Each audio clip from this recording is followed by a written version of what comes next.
right, welcome. Thank you, everybody, for coming out. We've got a couple little housekeeping things to do before we get started. First of all, I just want to say thanks for coming out. I'm kind of curious, I don't know if they're curious, who got here in-house. So did anybody come here because they know or are in Bernie's camp, they know the meetup group, they saw it online, anything like that? Raise your hand. Raise your hand. Okay, we've got a couple. Good. Mr. Breshears, anybody here because of Mr. Breshears? We've got a couple there. Everybody else, anybody from PSU only just saw this? Did you double dip? Did you raise your hand twice? All right, cool. Thanks. That's helpful for me. The reason why is we want to be able to introduce you guys to other debates in the future and include you in other debates. More of the conversation part. We like to have you guys come and listen to the panelists and grow and learn with us and question with us, but we'd also love for you guys to meet up at other events that we have in the future so you can have discussions amongst yourself afterwards. We highly encourage that and continue to challenge yourselves and to challenge others and to communicate. So good, thank you. In the future, it's meetup.com, is that what it is? Yeah, meetup.com has a bunch of different groups. Right. And specifically, the Center for Philosophical Naturalism is one that you can search for, or Christianity versus Atheism, and you can find Bernie. He's pretty good at posting the debates, the videos afterwards, the questions, and new events. So if you have questions about those kind of things, you can look there as well. Also, we just want to let you know that all of us here are volunteers, so all the setup was done on that kind of a basis. Nobody gets paid, but they do have to pay for the room. So if you guys want to donate on your way out, Bernie would be the guy to connect with. There's a box right there. Yeah. Or there's a box. Yeah. A box. I was not aware of the box. Christian tradition. Yeah. A box. Yes. So if you'd like to donate, anything would help just to cover the expenses of the room. We'd appreciate that as well. Yeah, it costs about $200, and none of us are getting paid for this, so just to let you know. We're big on a question and answer time, and we're going to have that allotted in the middle of this debate and in the middle of presentations. What we've done as of recently is we've added a hot seat that we've yet to have officially sponsored so that we can pay for these things, but we're going to, I promise. So if you have a question, what we'd love for you to do is just raise your hand. I'll try and get you guys in order. If you would come up and take a seat, that would be great. If you're absolutely too nervous, you're more than welcome to stay in your seat and ask. But the reason why we asked to bring you up to the front is so the panelists can kind of have a little bit more of a flow and a conversation with you, and it's not just one and done. You might have a follow-up. You might have some things pop up that they answer with that you weren't expecting, and that'll allow you to continue the conversation other than just a quick question. So when we do get to that time and you raise your hand, please feel free to come up and sit next to Bernie. He doesn't bite anymore. We're going to be going for about an hour, hour and a half. If you have questions, go ahead and write them down or dictate them to yourselves and save them. Question and answer time is going to take place in about 15 minutes from now, just before we get done with the closing statement. So we're going to start. I believe Bernie has won the official whatever we use to decide who goes first, and he's going to present for 20 minutes. He's going to give a little bit of an introduction to himself and who he is and what he does, and his standpoint tonight, which is, can God become a human? And then after that, we're going to kick it over to Mr. Breshears, and he's going to give his defense as well. We'll give each contestant, that feels weird to say, we're going to give each panelist a 3-minute warning just to kind of let them know they're going to wrap up. If I feel that you guys need clarification, really it'll probably be for me, but if I can think for us as a group and I'd like to hear a little bit more, keep us on track, I'm going to do that. I'll interrupt them. I'll ask them to repeat something or to keep it a little bit more specific, to wrap it up. I'll do that, so I'll be a little bit more active than normal. And then if you guys have a question, again, please save it for the end. And since we're all a civilized group, if we can keep snickering or laughing or fruit or vegetable throwing to a minimum, that would be fantastic. We'll get started. So, Bernie, without further ado, Okay. Who are you? I think you said an extra 30 seconds to kind of introduce ourselves. Too. Sure, absolutely.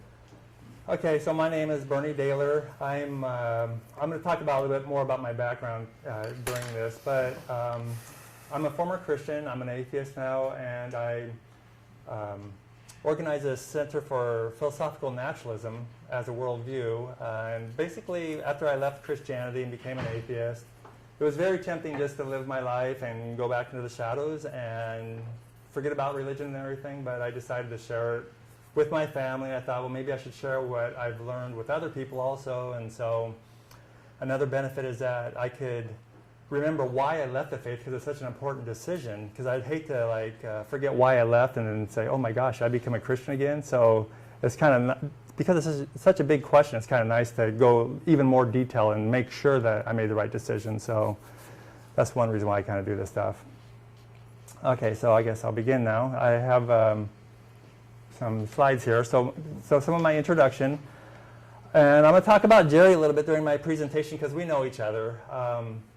I used to believe, like Gerry and other Christians, that I used to celebrate the birth of Jesus around Christmas time. I used to be kind of disappointed that my family, was into Santa and all that stuff. It's like, this is supposed to be about the birthday of Jesus. I tried to bring that to my family a little bit. I come from a large family of 12 kids, by the way, a Roman Catholic family. I used to say I had the inner witness of the Holy Spirit. I felt like God led me, that I communicated with God. I felt a relationship with God. I felt the love of God. Anything that you hear an evangelical Christian say, they have a relationship with God. I have the same exact words, the same exact feelings, I believe. If I don't have those feelings, then neither do you if you claim to have those feelings. And the problem is I learned more science and philosophy, and so now I believe that the God hypothesis has been falsified. This is a hypothesis that there's a God that exists and has done certain things. So I'm here to change your mind and help educate anyone willing to learn. I feel like I've been educated, and that's why I left the faith. Some more introduction. I was raised and confirmed as a Roman Catholic up until college. After college, I became born again through the Four Spiritual Laws booklet. If you know that booklet, I really loved it. I memorized the Four Spiritual Laws. I've shared the Four Spiritual Laws. I taught other people. I tried to lead people to Christ. I had a little bit of success. For over 25 years, I was an evangelical Christian, born-again evangelical Christian after college. I preached the gospel on TV and the internet in a ministry I founded. While I was working full-time in the computer business, which I'm still working in, I got a master's degree from a conservative Baptist seminary, and I became an atheist in 2009, 5 years ago, 2 years after I graduated, not 2000. Not that old yet. So preliminary remarks. I want to say a word about delusion. Some people think delusion is name-calling, and I just want to make the point that I don't think delusion is name-calling. I think we're all deluded to some aspect. Delusion just means that you are not seeing reality correctly. And since nobody knows reality 100% correctly, everybody's got some wrong ideas. And if you really believe that's the way reality is, then you've got some delusion. And I think some people have more delusion than others. So I don't think it's an insult to say you're deluded as if you have, like you're mentally sick or something. I think it's just a fact of life. We're all deluded to some degree or another, and some more than others. So I just want to try to take some of the venom out of that word, and let's just all admit that we all have delusions to some point. And I also think there's this thing called a God delusion that I used to be a part of. Now, I want to say if the Bible God does exist, I'm deluded. I fully admit it. If God exists, I'm deluded. If the Bible God exists, I'm deluded. If the Bible God does not exist, then Gerry and all the other Christians in here are deluded if they think they feel a presence with this being that doesn't exist. So that's just kind of a basic fact. And I want to say some things about Gerry. I want to make clear, I think he's smart, nice, and friendly. Okay? There's no doubt about it. He's a very loving person. So this is not an attack on Gerry. Anything I have to say, I want to make it all intellectual, okay? But I do think he's wrong and naive on certain things about science and philosophy. I'm going to talk about that. And I'm sure he knows more about theology than I do because he's got a PhD in theology and he teaches theology. So he should know a lot more than I do. But, some atheists say, that doesn't mean anything to me. That's kind of like somebody who knows everything about Star Wars, or Santa Claus.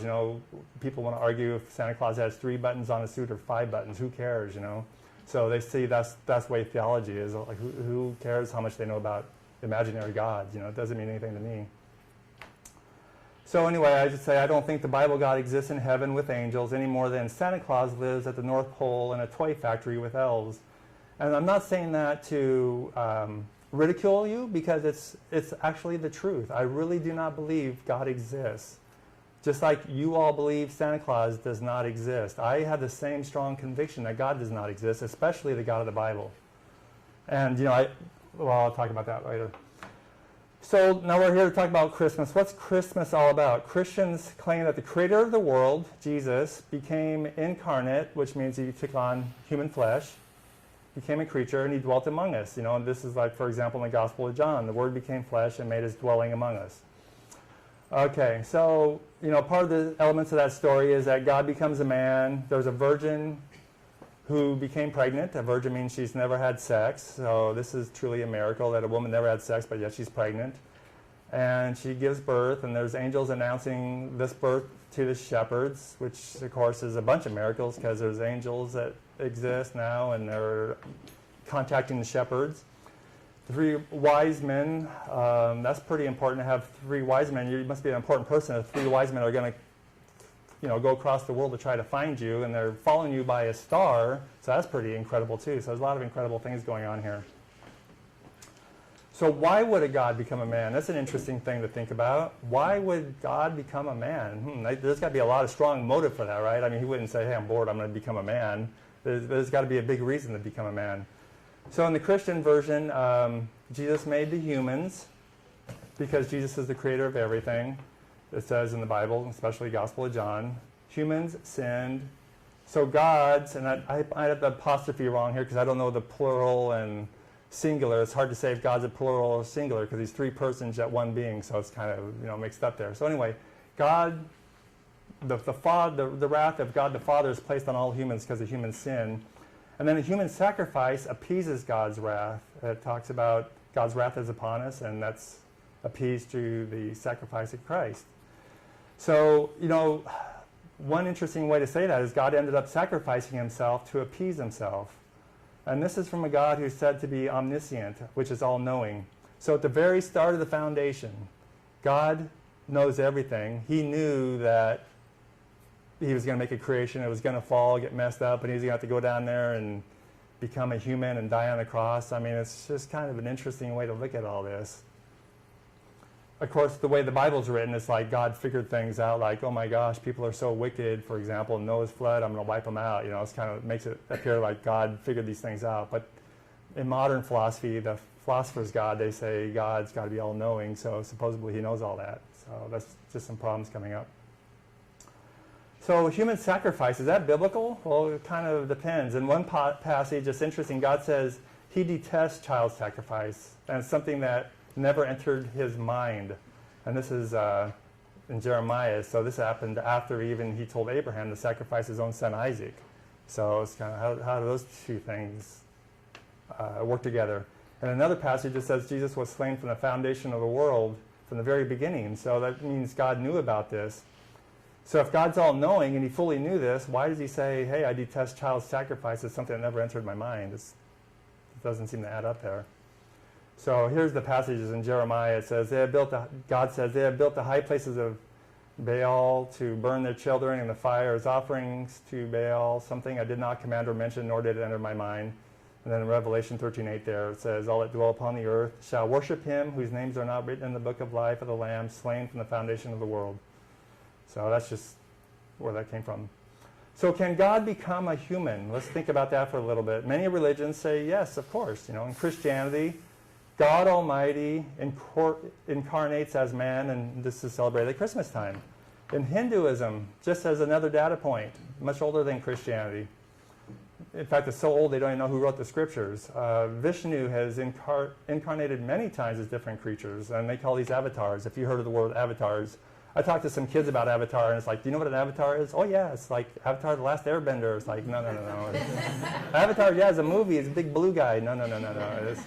This is Avatar the noun. This is when a Hindu god becomes some kind of a creature, and like a human. Muslims don't believe that Jesus was God and came from heaven, but they do have their own funny beliefs. They have a verse here where Mary carries the infant, and they go, oh, Mary, how did this happen to you? And she points to the infant, and they go, what? He can't talk for himself. And he pops up and he says, behold, I'm a servant of God. And he has a speech here. It's like, he says, he has given me the scripture and made me a prophet and made me blessed wherever I may be.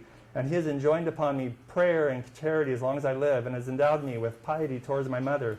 And he has not made me haughty or bereft of grace. Hence, peace was upon me on the day I was born, and will be upon me on the day of my death, and on the day when I shall be raised to life again.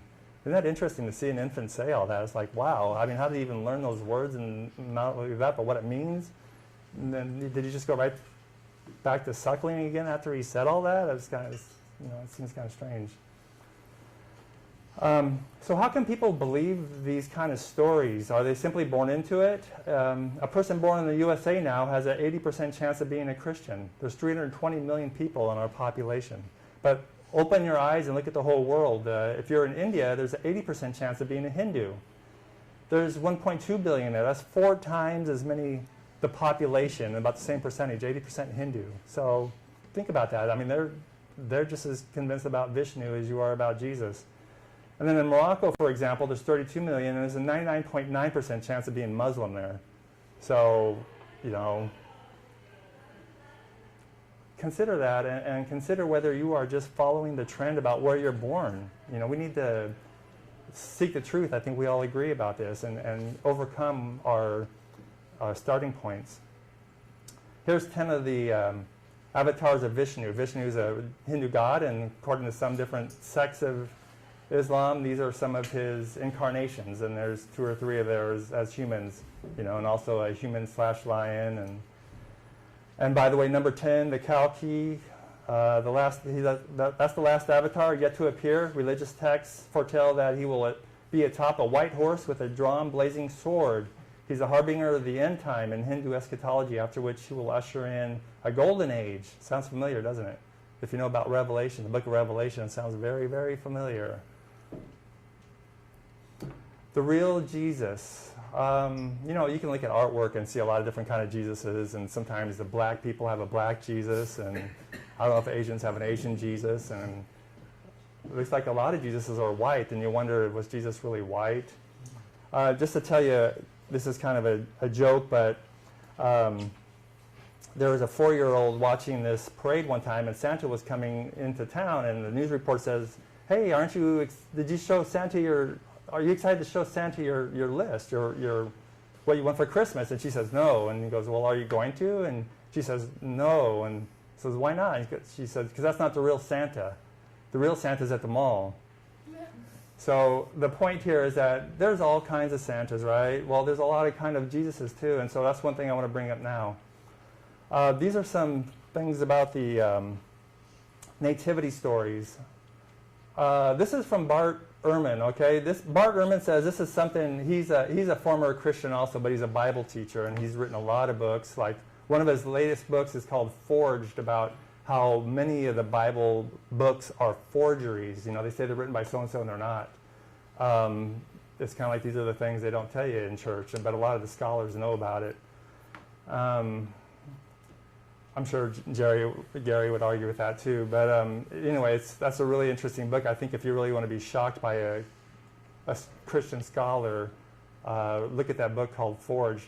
Anyway, this is something he says he talks to his students about. He says, let's read the narratives and see what's going on there. Let's see if we can make these things work out, reconcile them.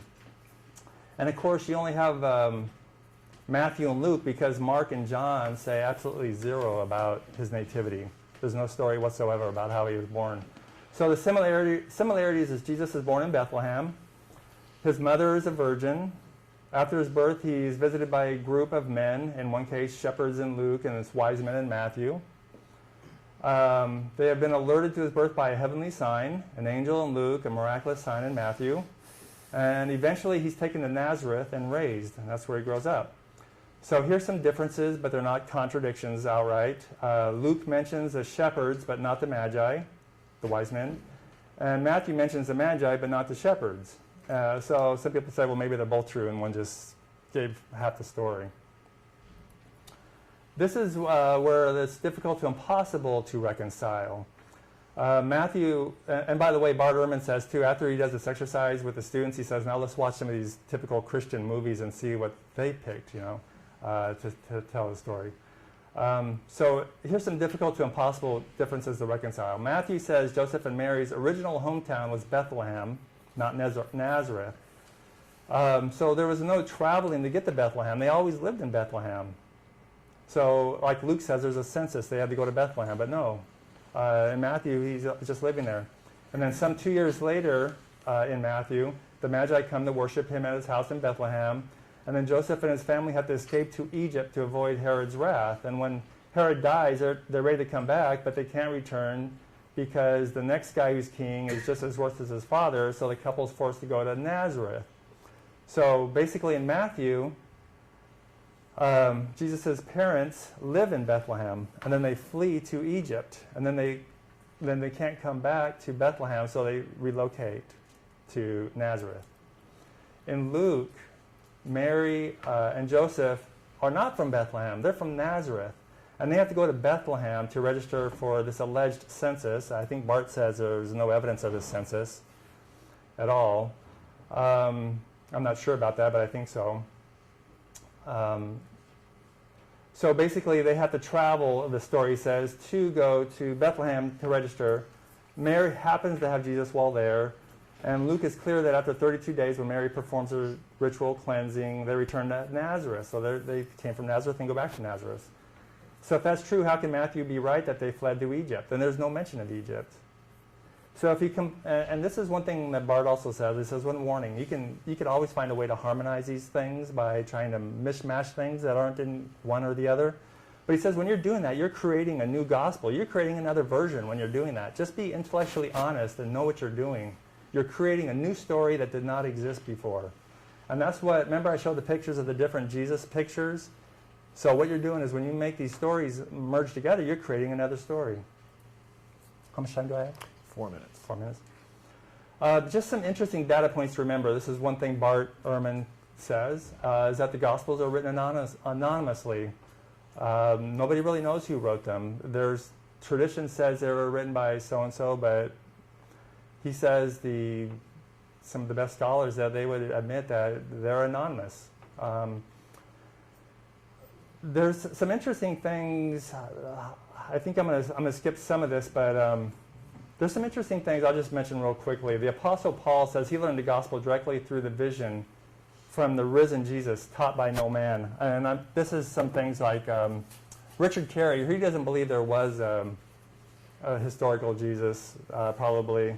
And he's got a lot of material in here. And whether you believe it or not, it's his thesis. There's a lot of interesting information there that he goes through, people cite Josephus, so he talks about Josephus as a historian and all this. So anyway, the epistles from Paul are actually the oldest manuscripts, and that means they're the first documents, and the Gospels are actually dated after that. So it could be, he says, that the Gospels were written from a lot of Paul's stuff. So it turned out that when Paul was starting the religion, he really hyped how he was taught by vision. But then as time came on, it became more important to say, oh, well, we have history here. We have historical narratives. And so you might wonder, well, if they had these historical narratives all along, Paul wouldn't have argued that he had visions. He would have argued, hey, I know the real people. I know the real stuff. But he never did that. He basically said, I don't care who these pillars of the church are, and I learned directly from Jesus. And even though he didn't know Jesus, he had visions of Jesus that taught him. Okay. And then just consider everything, and there's other biblical myths too to consider. For example, special creation. I think evolution says, well, we know we evolved from other animals. Gerry rejects evolution. Okay, so I think if he were to understand that evolution shows that the creation story, and there's a myth, that would help him reinterpret other Bible passages. And that's what happened to me. Same with Noah's flood. It's obviously a myth, but Gerry thinks Noah's flood is a real event, and there was a real Noah and a real ark and all that. I think, again, if he knew that, he wouldn't be like that. And then Nancy Murphy is one of his peers at Fuller Theological Seminary. And one time they asked her, what do you think about this Darwin's theory, in light of all this Christian opposition to it? And she says, when I first discovered there are still Christians who reject evolutionary theory, I thought it was a harmless expression of ignorance. More recently, though, I've come to see it as tragic. Vast numbers of young people are taught that evolution and Christianity can't both be true. They get a good science education in college, recognize the truth of the evolutionary picture, and then believe they have to reject their faith. And so I think Gerry is part of the problem here, because he's one of these guys teaching at the PhD level that evolution theory is weak or is not valid and something good to be with. 30 seconds. Okay. So another interesting thing too, I'll just bring up is that, well, okay, I'll just end here that when I became when I adopted the naturalistic worldview that there's nothing supernatural, a lot of mysteries went away. I didn't say, oh, well, that's a good question. I guess when I die, I'll ask God and all my answers will be solved. It's like, wow, when you have a naturalistic worldview, all your answers are solved. All these problems go away. And you don't have to believe ridiculous things like there's 3 persons of God, but there's only one God. And it's like, huh, how's that work? I mean, nobody knows. It's a mystery. You'll find out in heaven someday. So that's it. Done? Yep. All right, sir. Okay. I'm Gerry Breshears. As Bernie said, I've taught at Western Seminary here in Portland for 35 years now, and I just enjoy a lot conversations about faith. So Bernie said, why don't we talk about can God become human? I said, sure, we can talk about that. So we'll have something up here momentarily, I trust. There we go. So what I'm going to do here is just start off by talking about what is the Christian claim, and then I want to talk about why I believe that's possible. Bernie made a good point about the Gospels, so we'll just skip the Gospels and go to what he agrees is the earliest and most authentic of the Christian writings to do what I'm doing. This is the book of Romans. Everybody, including Bart Ehrman, believes that Paul wrote the book of Romans about 60, 62 AD. So that would be less than 30 years after the death of Jesus. So Paul is speaking to that, and here in Romans chapter 9, he's talking, you see there in verse 4, there are the Israelites, and that's the Jewish folk. And then down in verse 5, he says to them, that is to the Israelites, belong the patriarchs, that's Abraham, Isaac, Jacob, and to the race according to the flesh is the Christ, who is God over all. Okay, so I look at that, and I think this is written by Paul, and everybody agrees that Paul wrote this. It's authentically Pauline, and it was written 60, 62, 64, in that era somewhere, early 60s. So it's written one generation after the death of Jesus. And what this does is show that there is a widely held belief in early Christianity that Jesus is God. So that's kind of the starting point that I look at, is the biblical claim is that he is God. The question Bernie asks, though, is not is he God, but can God become human? And I put that in the same level of can Sherry love Gary? I can give you lots of good reasons why my pretty wife should not love me. The simple fact is she does.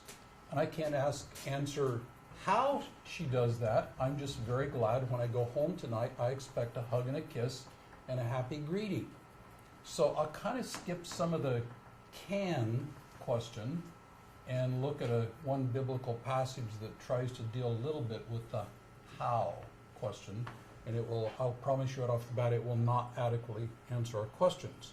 So let's go to another universally accepted biblical book, the book of Philippians, again written by Paul, written probably a little bit earlier than Romans, maybe late 50s, early 60s, but same era. And again, Bart Ehrman and all the scholars, not just evangelical scholars, and not just Christian scholars, will agree that Paul is, that this is early. So let me just take this out of here. Christ Jesus, although in the form of God, did not count equality with God a thing to be grasped, but emptied himself, taking the form of a servant, and being born in the likeness of men. Let's bring this over and get it here. And let's put that in here. Okay, now I'm going to play with this just a little bit. I'm kind of a geek, and I like to play with stuff. And I had the very unfortunate, or maybe fortunate, blessing of having Mrs. Johnson for a 9th grade English teacher. And she taught me grammar. She was a grammar Nazi. I'm sure she was not a Christian because she was not merciful at all. But I did learn grammar from her. So if you look at this sentence, They're from Philippians chapter 2, again, authentically written by Paul, 60-ish AD. What's the key verb in that passage? This is where I ask a question and you answer. Did not count. What is the key verb? Count. Empty? Okay, I've got two possibilities. Somebody says count. Somebody said emptied. Grasp. Grass, okay, there's another. Well, my to- mother was an English teacher, so. Count is the main verb of that sentence. Yeah. Yeah, though he was in the form of God, did not count equality with God to be grasped, but I was told. Emptied is a verb too. Yeah, There's empty is a a verb. two-part sentence. Yep. I'm going to suggest to you that emptied is the key verb there. And so what I want to do here is do this. I want to look at the beginning, and let's look at the end. Let's do this because I've got really large fonts on here. Emptied himself becomes the key verb there by taking the form of a servant, being born in the likeness of men. So we can see it there. And the question is, what was he before and after he emptied himself? So if I look up here, we see up here equality with God. Okay, so there's a picture of the deity of Christ. But it says here he emptied himself. So the question is, of what did he empty himself? Well, you notice a poetic form here. This is form of a servant. And up here you have form of God. There's an obvious poetic parallel. And so I ask, what is the form of a servant? And I think, what is the nature of servanthood?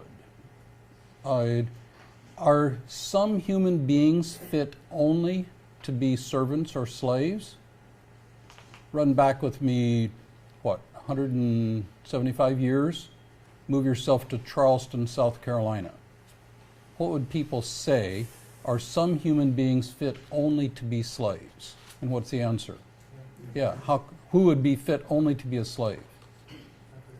Somebody who has black skin. If I'm on the west coast of the United States, in our area, or maybe a little further south down in California, and I ask, are some human beings fit only to be slaves? What would be the answer? Yes. And who would be fit only to be servants or slaves? Chinese. Biblically, there is no such thing as essence of servant or slave. Every human being is image of God. Slavery is not a matter of essence. Slavery is a matter of role or lifestyle. Okay. So what I'm going to suggest to you here is that slavery is a matter of role or lifestyle. And what I'm going to suggest to you up here is that form of God is also a role or a lifestyle. So what's involved in the role or lifestyle of God? Creating, ruling, angels to get you a glass of tea when you want it. 401k plan is pretty good. Don't have to worry too much about your health benefits or all that. I mean, I'm being somewhat silly. But what I think of when I think of the role or life of God is, I'm going to suggest to you, would be just the abilities of live in heaven with all the things related to that. And he comes down and he empties himself of that role and takes on the role of a servant or a slave. And what he's saying here is that the one who became incarnate is Jesus, God, the one who is equal with God, laid aside or emptied himself of that role of divinity, the authority associated with that, and he came down to earth and had a role or lifestyle or identity of a slave. He is the one who had equality with God, but did not count it a thing to be grasped, but emptied himself of that status of equality and came down to the status of a human being, image of God, likeness of God. And I think that's the picture that we have, is how did God become human? He didn't stop being God.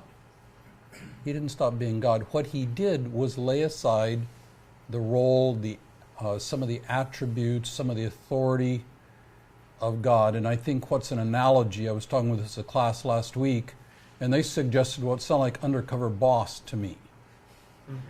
And what's the point of undercover boss?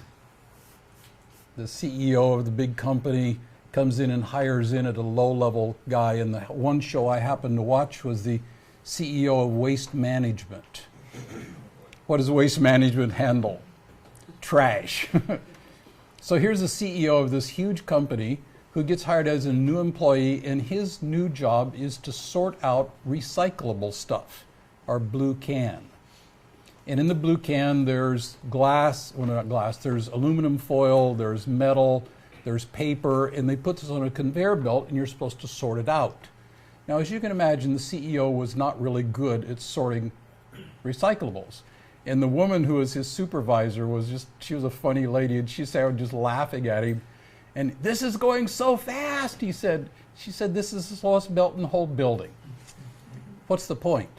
The CEO has given up his lifestyle, his identity as CEO, and become an ordinary employee, and he's living in that way. I think that's what the second person of the Trinity does when he becomes human.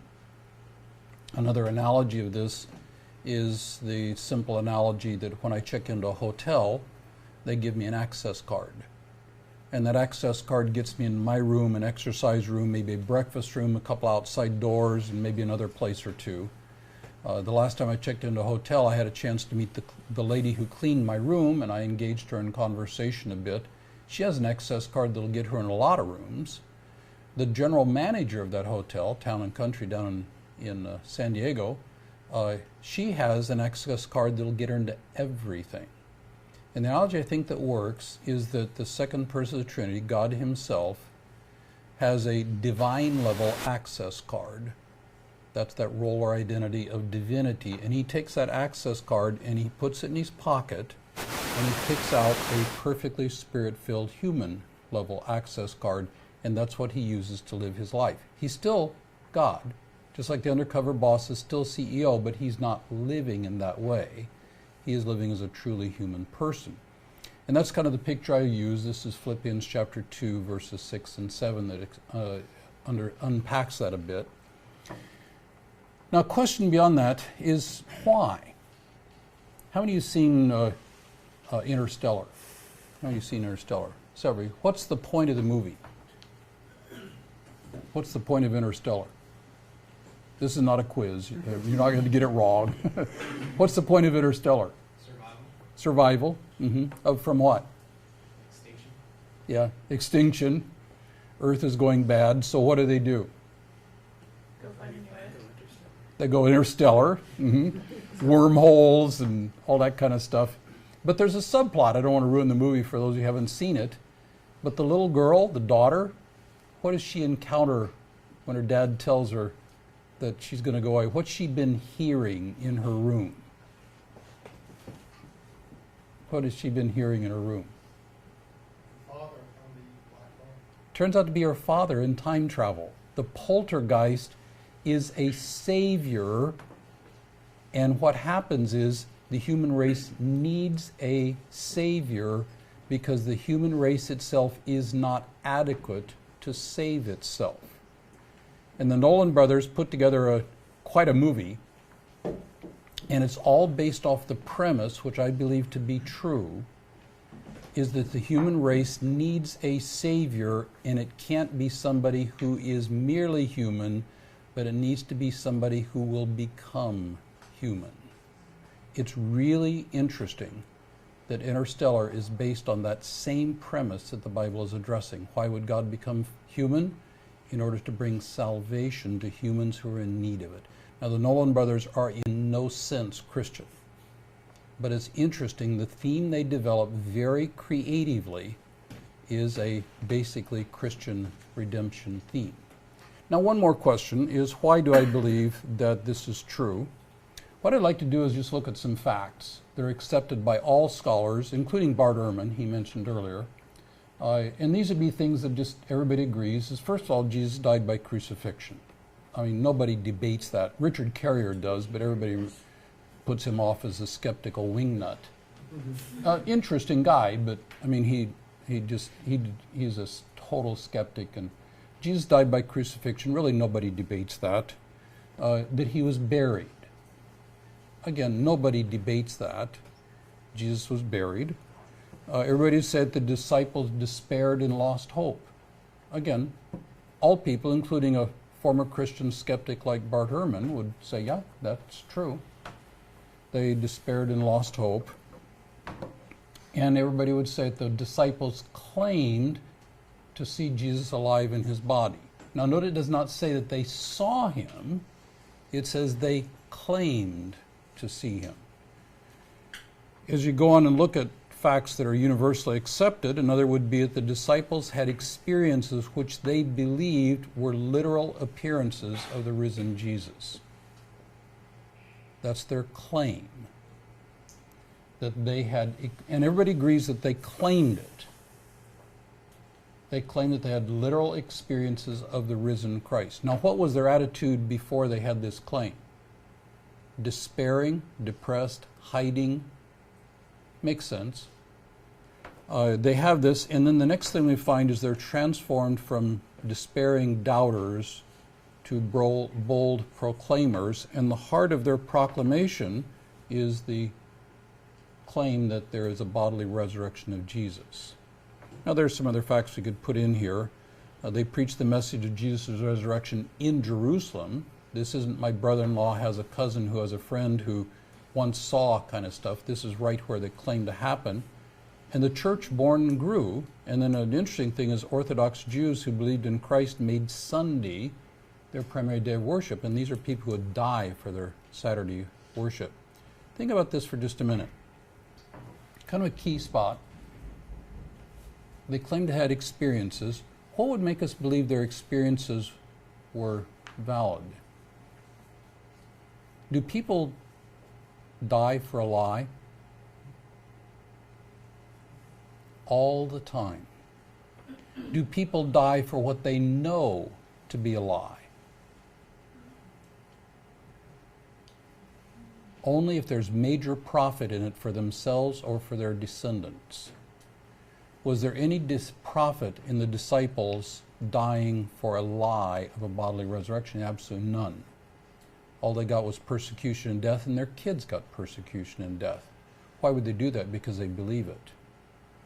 So what I'd like to suggest to you is if you take these basic facts, died by crucifixion, buried, despairing, claimed to see Jesus, transformed to profitless, bold proclaimers in the bodily resurrection center of their message, I think that an honest look at the facts, you'll come to the conclusion that the only thing that would answer those totally agreed on set of facts is that Jesus really rose from the dead.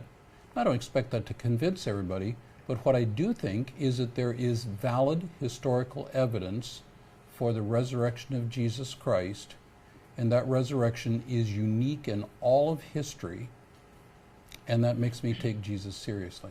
Thank you. All right, about to give you a 3-minute warning, but I quit. you saved some time. I'm more interested in conversation. All right, so Bernie, I didn't know you pronounced your last name that way. I've been calling you wrong for about 3 years now. Okay. Sorry. You're going to have 10 minutes to ask Gerry some questions. Okay, and just some background for people, just so you know what to expect here. This is a part where I get to interrogate Gerry, and then he's going to interrogate me. So the intention here is when I ask Gerry questions, for example, I'm allowed to interrupt him. I'm not being rude. I just want to make sure I get to the point and get my point answered, and instead of having somebody answer with a sermon. And then when we turn the tables, it's the same benefit for him. If I'm not answering his question directly, he can stop me in mid-sentence and ask me to, clarify something or whatever. So just that we know that interruptions are not being rude or anything. It's just trying to maximize our 10 minutes here. Okay? Certainly. All right. Yeah, there's a whole bunch of things, and maybe you can give me a minute warning too. Sure. So I mentioned that Bart Ehrman said that these two Gospels have a lot of discrepancies, Matthew and Luke. So I think you believe the Bible is the Word of God and it's literally true. So how do you reconcile that? Did Jesus' parents come from Nazareth, or did they always live in Bethlehem? Did they go to Egypt or not?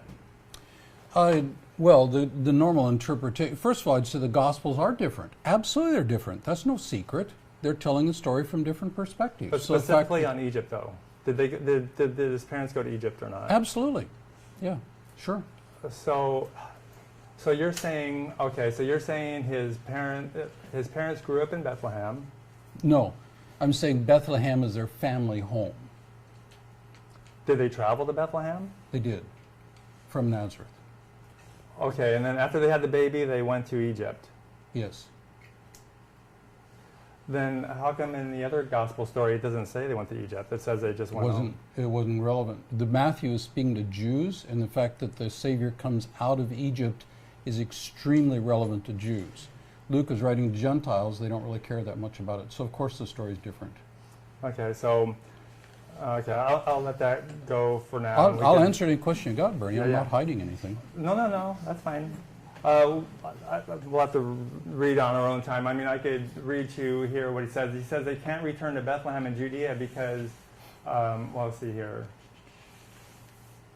Well, I got like 6 other things here I'll Okay. talk to you about. So that was one thing. So your basic answer is that basically they're both stories are true, even though each story mentions only one part of it. Yes. You're putting them both together and say the true No, story. I'm not putting them both together. Yeah, because I'm not. one story doesn't say anything whatsoever about Egypt. Exactly. And the other one doesn't say anything whatsoever about traveling to Bethlehem and returning. Yes, I agree, totally. Okay, They so- tell the story differently. Right. And they have different information. Yes. And you're combining the two to make No, it. I'm not combining the two. Well, if they have different information, Right. and you're saying they're both true, that means you have to combine the two. No, I'm saying they're telling the story with different details. Yeah. When I just talked to Justin here about what I came from, I told him different details than I would have told somebody if they're from Missouri. And if somebody put both those stories together, they would say that's the true picture. Oh, right? yeah. Yeah, And- I could put them And together. that's what but I'm saying you're doing, is you're I'm putting not. those two together. I'm not. They're telling the stories with two different perspectives. Why would I want to put them together? Well, if they're both true, then they're together. I don't get it. Okay. Okay, so the second thing is, I said if you look at this story in light of other myths of the Bible, such as Noah's flood. I debated Phil Smith. He's a philosophy professor at George Smith University and George Fox. George Fox University. Yeah, it's not named after him. Sorry. Anyway, he says, yeah, of course, he accepts evolution, and of course, Noah's Ark story is, not a literal story or whatever. So what do you think about my point that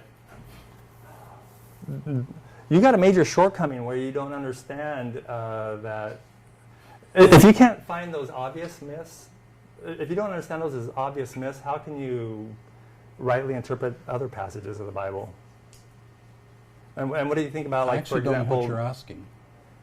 Sorry. what I'm trying to say is, when you look at anything in the Bible, there's a lot of background information you come from. And if you have kind of a magical thinking idea where, hey, God just made things kind of by magic, he spoke it into existence, and let's say the academics who know the science say, well, there's obvious evidence here that humans evolved from other animals. He wasn't just made uniquely. Okay, so it basically is what they call a hermeneutic. It's the way you interpret, the way you approach the Bible.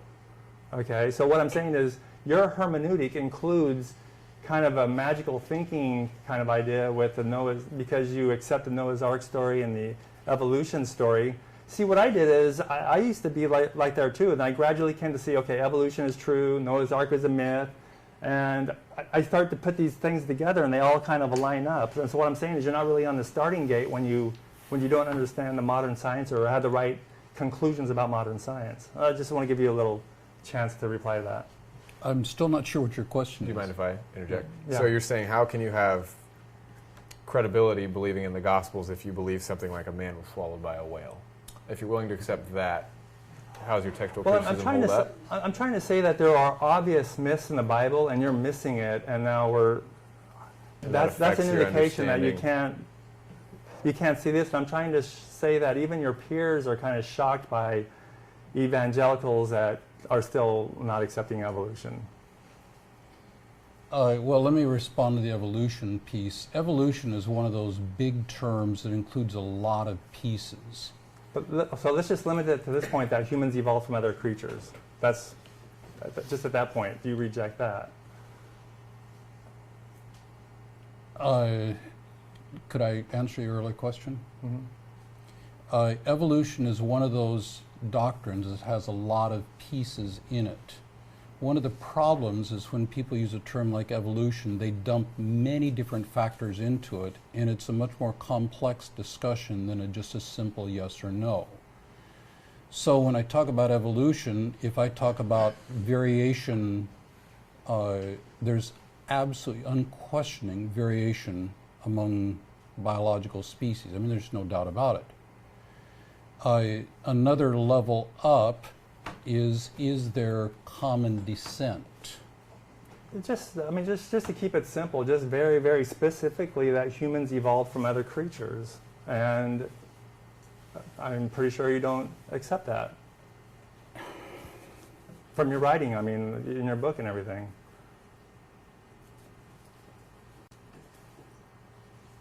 You're asking for a yes or no answer when I can't give you a yes or no answer because it's more complicated than that. So I'll just ask you, do you want me to unpack it a bit, or do you want me just not to answer because I can't answer with a yes or no?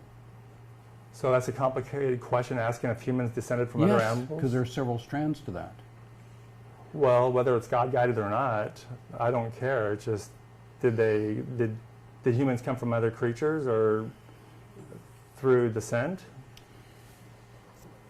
I would like to ask some other questions. Okay, why don't you ask other questions, because Okay. this is not getting Okay, I anywhere. guess because it's hard to answer, that kind of gives an indication Yeah. of what's going on. Okay, so the other thing you mentioned too, you said a similar example, can God become a man? I think you said is like, can Sherry love Gary?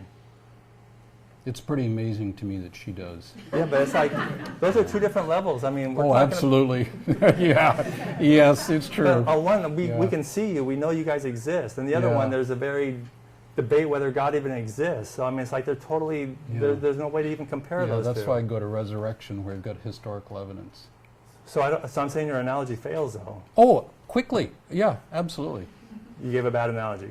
I don't think it's a bad analogy, but it's not a complete analogy. Well, I'm saying it doesn't even relate because God is something that we don't even know if he exists. And you're saying, and you're taking an example of two things that we know exist. Yes, I am. Why don't you come back to what I was saying, Bernie, about historical evidence for resurrection? There is no historical evidence. What historical evidence is there for resurrection? I just put Name one right now. I put 10 facts. Name up. one. Name the best one. The disciples had experiences what they believe are literal appearances of the resurrection of Jesus, and they were transformed from doubters to bold proclaimers. According to hearsay. Those facts are agreed by Bart Ehrman. Okay, well, Bernie, that's those let me facts ask you are about agreed by Bart Ehrman. Bart Bart Ehrman in Forged says, I think something like 4 out of the 7, there's 7 epistles, I think, from Paul. Is that right? Yeah, that's why I went to Philippians and Romans, which he would agree are Okay, and he authentic. says 3 or 4 of them are forged, right? I picked two Okay. that Bart Ehrman would say are authentic. And you disagree with him that the other ones are forged. I picked the 2 that he agrees I are know. authentic. I heard you, but you also disagree with them that the other ones are forged, or do you agree they're forged? I believe that most of those are written by Paul, but my evidence is from stuff that Bart Ehrman would agree is authentic. Okay. Well, basically, yeah, I think it's just, I mean, everything, the Gospels, I just think it's hearsay. I mean, it's just documented hearsay. So it's, That's why I went to epistles, which Bart Ehrman agrees are authentic. Paul didn't see Jesus. He didn't see Jesus. He doesn't know anything about history of Jesus. He never met the guy. It's probably true that Paul did not meet Jesus. That's true. So, and you also said too, like, Jesus was like having a divine access card, like the undercover boss. It's like, why would he need that? If he's supposed to be all-knowing. Don't you think God knows everything, omniscient? God does, Jesus doesn't. Ah, Jesus doesn't know everything. Yeah, he says so. So up there in heaven, before he became a human, no, he didn't know not everything. in heaven. Not in heaven. Jesus the God-man is not omniscient. He did not use his omniscience. Wasn't Jesus in heaven before he came down to earth? The second person of the Trinity is omniscient. That's what my analogy is. He emptied himself, coming back to Okay, what I but had when a he was minute in ago. heaven, before he incarnated, he knew everything. Yes. So then why would he have to come down to learn something if he already knows He didn't it? come down to learn something. He came down to save us. But you said it had like a key card, like undercover boss, let's figure out what's going down there. I mean, there's no reason to figure out what's going on down there because you already know it. That's true. He came down to save us, not to learn about us. Okay, so I mean, that just seemed like your major analogy failed on that one then. I'm going to cut you there. Okay. We're a little over time, and I think it's a good place to Yeah. let you kind of start your line of questioning. You guys can bring these things back up and that. I don't have a lot of questions for you. I just do have one, though. It's interesting to me. You said it toward the end of your presentation that you became a naturalist, that all your questions were solved. Mm-hmm. That is astonishing to me. Mm-hmm. Amen. Yeah, well, let me just pick up one. I was at a lecture here just not long ago at Portland State by a fellow whose name I'm sorry I've forgotten, but the leading researcher in what we call abiogenesis, that is life emerging from non-life. Mm-hmm. And I'm sorry I don't remember his name. He's a nationally recognized scholar, very, very interesting guy, did a fascinating lecture where he laid out the evidence and the state of the research, really, on life coming from non-life. I was brought down by a couple of friends, and it was absolutely astonishing to me that here one of the best researchers in the world laid out the state of the research on life emerging from non-life, and he totally convinced me they have no idea how life could come from non-life. I agree with that.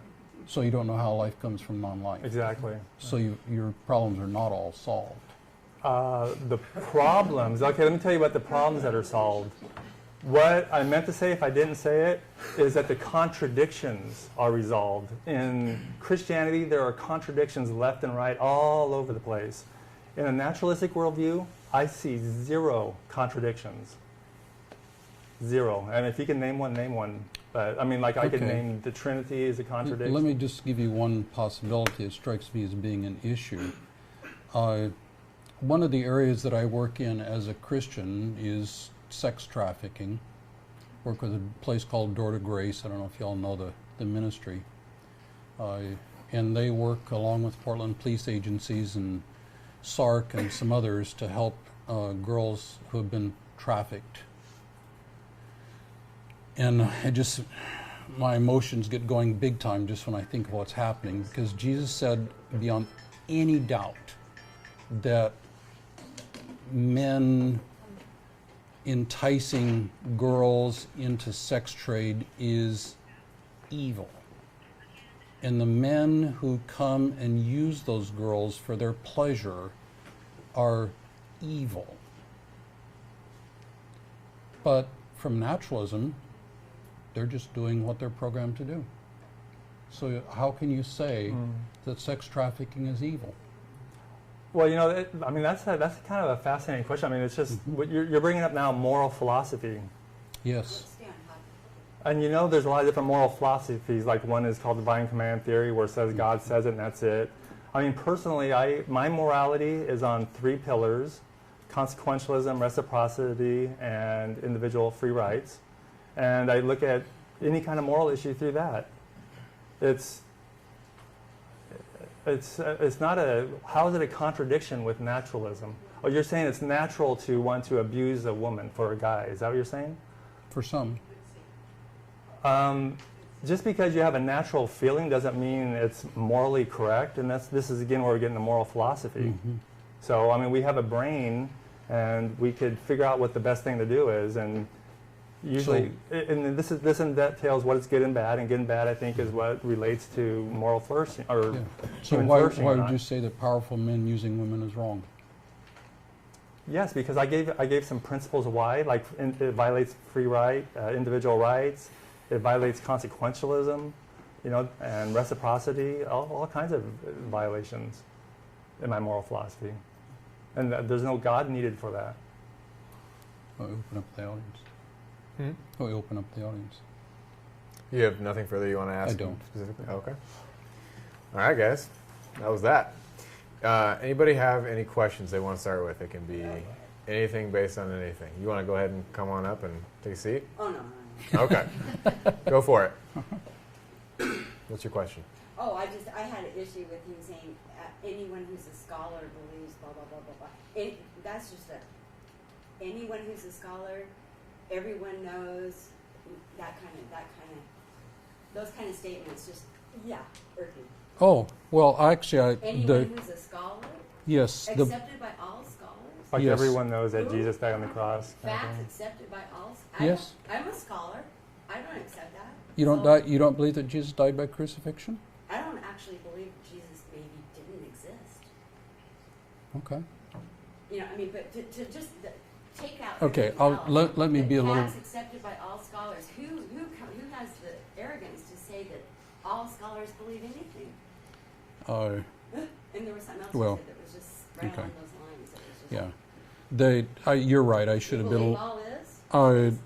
To be a little more specific there, I believe the world's round. if I were being a little more specific, and I should have been, I would say this would be true by all historians and biblical scholars.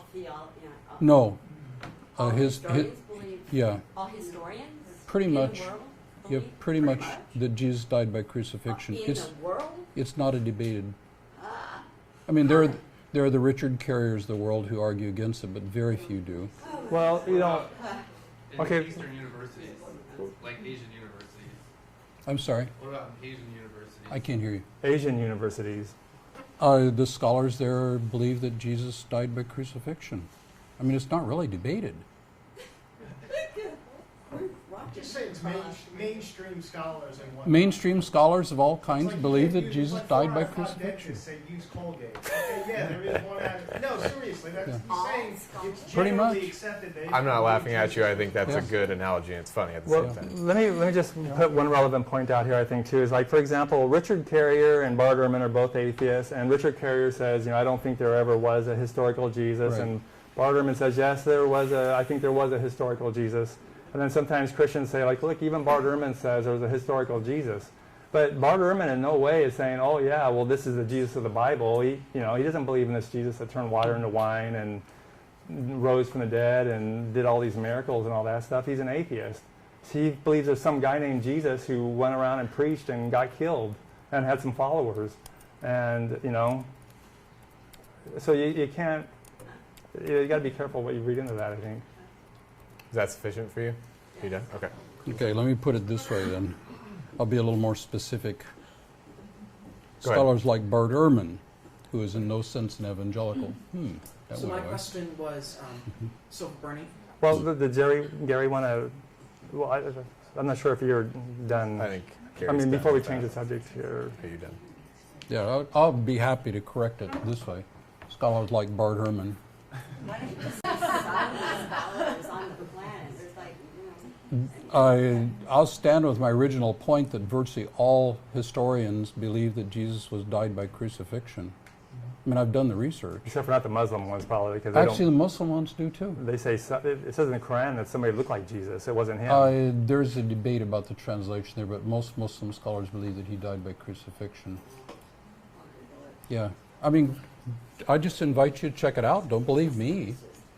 But I will correct that. Scholars like Bart Ehrman, sure, I'll do that. What's your name?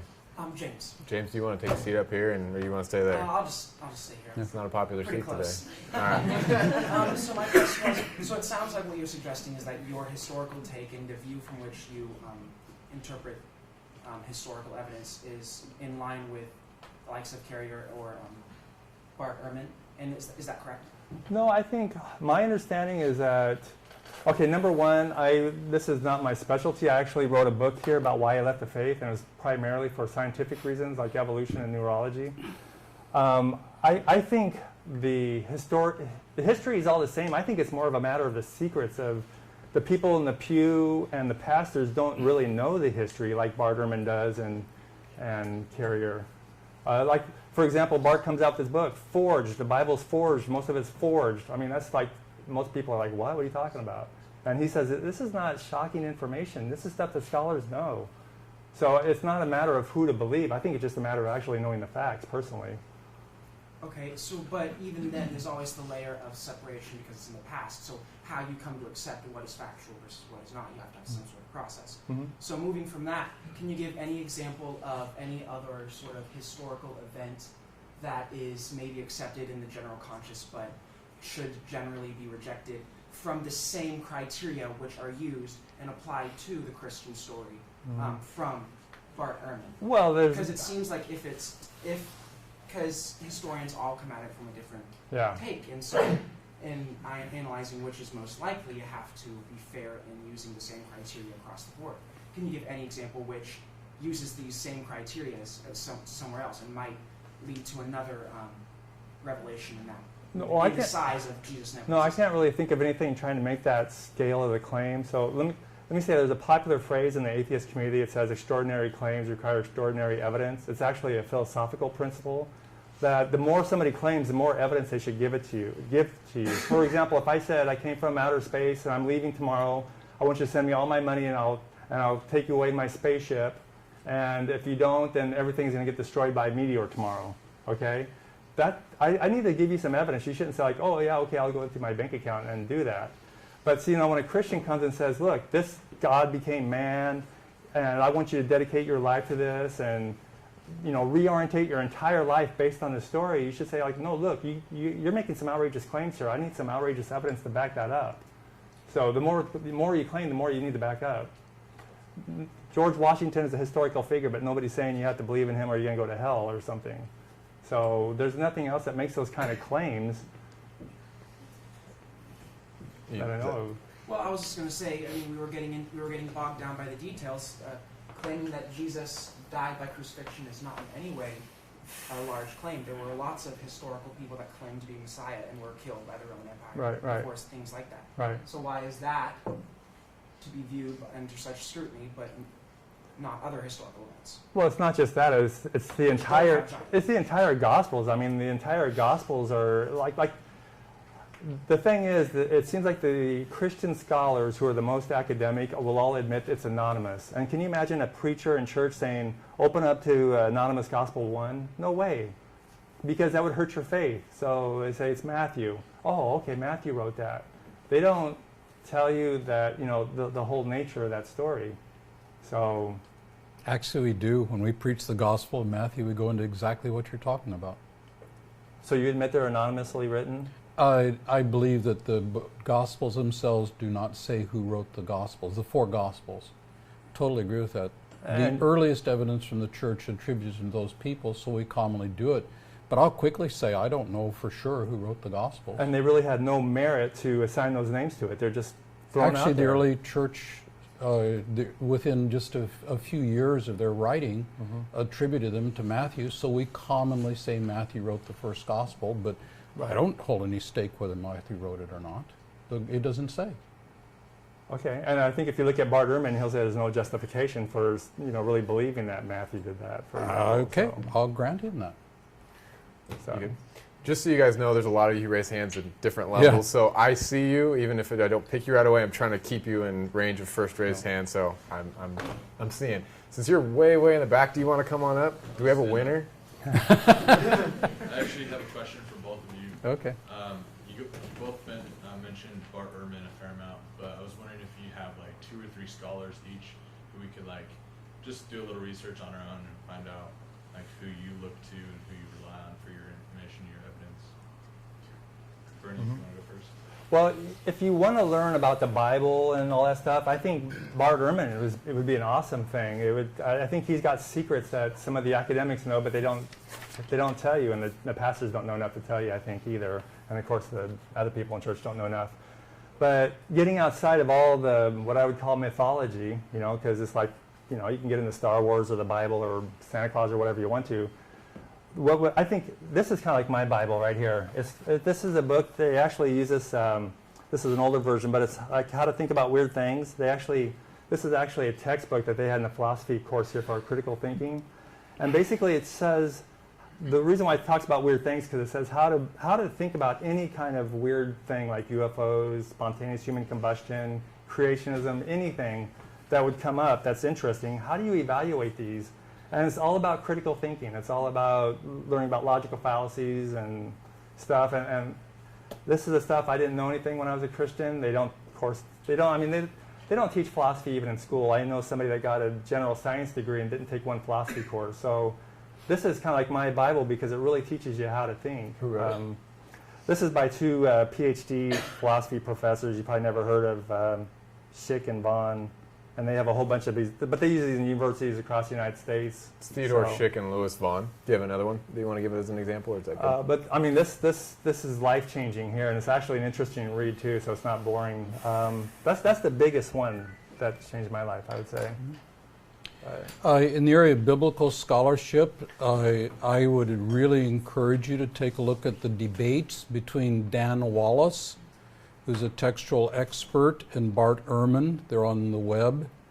Another guy that debates with Bart Ehrman is more a sensationalist than a scholar, is his reputation, but he's very good. I mean, he's a very bright fellow and knows his stuff, but he makes some real sensational claims. But Dan Wallace and Bart Ehrman have debated. It's on YouTube. Craig Evans is another early, he teaches at Acadia College up in Canada.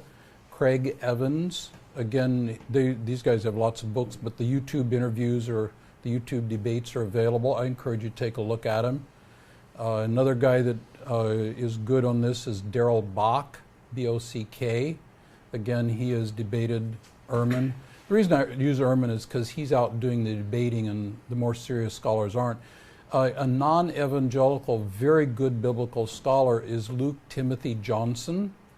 He is not he would be in the broad sense a Christian, but he's not an inerrantist. I don't know if he'd hold the inspiration of Scripture or not, but he's an excellent scholar. And he differs. He's actually more conservative view of the Gospels than Bart Ehrman. But those would be some names to look at in biblical scholarship. I gave you a number of others, but those are I was some actually good. hoping for one historian as well. You mentioned Josephus. Josephus is an early Jewish guy. His credibility is somewhat in question. He's certainly self-serving in what he does, but I'd really encourage you to read him and just, the early historian would be Everett Ferguson. I can't give you the title of the book right off the top of my head, but he's a very serious historian. He's not a conservative in the sense like Greg Allison would be or somebody like that. Very serious historian of the early church era. Ties in Christian with early Roman Greco, and it's a very good history. Everett Ferguson, those would be good. Well, just to mention too, like again, this book here, it's on the historicity of Jesus by Richard Carrier. He doesn't believe that Jesus existed. But, if you ask a Christian, like, what historical evidence do you have? And they say, for example, Josephus, he goes through all of these arguments. He'll say, okay, let's look at Josephus. And here's another guy, Tacitus. What's he say? And then, so he goes over them all. So if you want to hear a good counterpoint, this would be interesting, even if you don't agree with him. He's going to bring some eye-opening counterpoint to you at the very least. And my strong encouragement would be read people from both sides or listen to debates from both sides. Don't listen to just one side. That has no intellectual integrity. Unfortunately, about Bart Ehrman, too, a lot of his stuff you have to buy. It's really hard to find anything free online. But what is easy to find is... Are you kidding me? Well, no, I was just going to say... He's got a whole ton of stuff free online. Okay, I know, but what I'm saying is... what I was going to recommend is if you go to like YouTube, he gives some talks, and you can get a lot of his meat from talks, and that's why I like to listen to. So, like, for example, he speaks at Google, and he was talking about this Forged book. But a lot of his stuff, I mean, if you go to his website, you got to pay to subscribe to get information and stuff. Well, go to the free stuff. Yeah. Yeah. So, I got this gentleman. Did you still have a question or a comment? No? So we're going to go you, then you, then you, then you. then everybody at once. Yeah. I'm going to be brave. I'm going to come Go back. for it. All right. I always think it's appropriate to have a little mix of genders in these things. Amen. I'm for it. Yes. What you will find on the YouTube debates, very unfortunately, is men debating men. There are very few women atheists who engage in Is that right? Yes. There are a lot of women Christian scholars on YouTube. I didn't know there were no women atheists. That's fascinating. Louise Anthony is the only one I've seen, but I hope to change that. Good for you. Huh. You said that the resurrection is unique in all of history. And I think, as a Lutheran growing up in Bismarck, North Dakota, in the 50s, I believe that's true. Unfortunately, I'm sure you're aware, and I would ask you if you are, of the hundreds of different gods and goddesses that were prevalent in religions at this point of time in the first century, who died, were buried, rose again in 3 days. So what makes yours unique from all the Dionysus or all of the others, that meme, which Richard Dawkins defines as almost like genetic, it's a cultural piece, a meme. The meme of death, resurrection in 3 days is incredibly prevalent throughout Greco-Roman world. Which So, one? Can you give me one example? Dionysus. Tell us the story. Well, briefly. I'm not real good on remembering names, as Nicole will just Uh-huh. attest to, because I forgot hers 2 seconds later.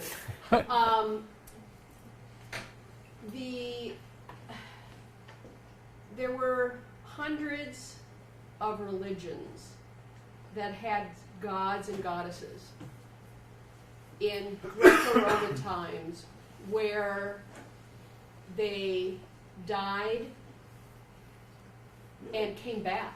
It was a theme that's present through many, if you just do Greco-Roman gods, you will find that. So my theory is that, and in Mark, he doesn't mention the resurrection. And we believe that Mark is written about 70 AD after the destruction of the temple. Mark doesn't mention the resurrection? Mark I don't doesn't. think so. Mark ends with an empty tomb. There are a few verses after the end of Mark that most scholars agree were appended later on. Because there's earlier versions of Mark that have been found without those verses. This is the end of Mark. I just stuck it up there. Those last verses were... This is not the last questionable verses. Verse 6 is right there. That's in the widely accepted. Yeah. The part that's debated what- starts at verse 9. So what the do you resurrection think? is in Mark. Have you read about those other Actually, I have. mythologies Yes, and I have. religions? So Yeah. what makes yours unique? Actually, I went back and read many of those stories, and the story of Jesus is very different. My favorite is, I won't get the name right, it's the Egyptian god, I think it's Isis, Isis is one of them. who's Osiris. Oh, Yeah, he dies, and somebody cuts him up into 12 pieces, and they get scattered around, and they go back and they gather up all the pieces and put them together by magic, but they're missing a very important part of him that makes him fun in bed. So by magic they do some kinky thing, and I think that's a lot different than the Jesus story. that one I will admit to you is pretty unique. But yeah, I have gone back and read those stories, and the thing I find is actually the claim. There are hundreds of those stories. I can't find them. There are things like the corn god who You buried can't in the find them? dirt. If you give me your email, I'll be happy to The forward them corn to you. god is buried in the dirt, and with the spring he comes back up again. I'll quickly grant you those are there. Hercules, for example, his father was Zeus. He had a human mother, so he was immortal, I guess. And after he died, there's belief that he became divine. And the Mithric religion has several of them, and that was a religion that the Roman soldiers had at the time in Palestine. Why do you Krishna is an avatar of Vishnu. Lord Krishna. Yeah, you don't have a death and resurrection there. No, but it's just God becoming man. And Yeah, my encouragement is go read the stories. When I read them, I find they're actually quite different. Is it pertaining to this? Yeah. Okay, this go is for just it. kind of like the counterpoint Yeah. to what she was talking Uh-huh. about. Consequently, if there are other religions that do have a resurrection myth or something like that, there are multiple and almost universally considered animist religions, both located in early Asia and North America up until the Spaniards arrived, that have a creator. And they strongly believe in the creator as the master of all the lesser gods that come after them. And if you dig deep enough in the roots of those cultures, you can find those guys. So how do you, I guess, Like Hercules, for example? Are you saying Hercules is like that? no, I'm saying animist religions, not organized polytheism. I'm talking about like Native Americans, where they have the sky god, they have their creator god. Yeah, I think the Native Americans, I think at a seminary I took a course in early American history, and I think what they said is actually the Native American religion is actually kind of lost. A lot of the modern religion in the Native Americans has been synchronized, and you know, there's all the tribes had a little different version too, and those just got nuked out. So it's hard to know really what they believe. I'm just saying that the majority of the oral tradition comes all the way back to this beginning god, this creator god. How do you reconcile that with your beliefs, if it's kind of a universally held theme within humanity? Well, I mean, it's kind of obvious if you said something else made everything, that's going to be a god. So I'm not really sure what your point is. You're saying they believe that there's a creator god. Well, of course, if you believe there's a god, he created everything. But it's something that permeates all of humanity throughout Right, right. cultures of varying Yeah. For example, what causes thunder and lightning? Obviously, the gods do, and so they have all these thunder gods. Thor, I think Zeus is a thunder god too. And then they find out, oh, you know, thunder is not made by the gods; it's made by electrical differences. Same with earthquakes. The gods did this. It's just human nature we don't know, we're ignorant, so God must have done it. And we learn through science, oh, there's natural explanations for these. So, Yeah, you want to come on up?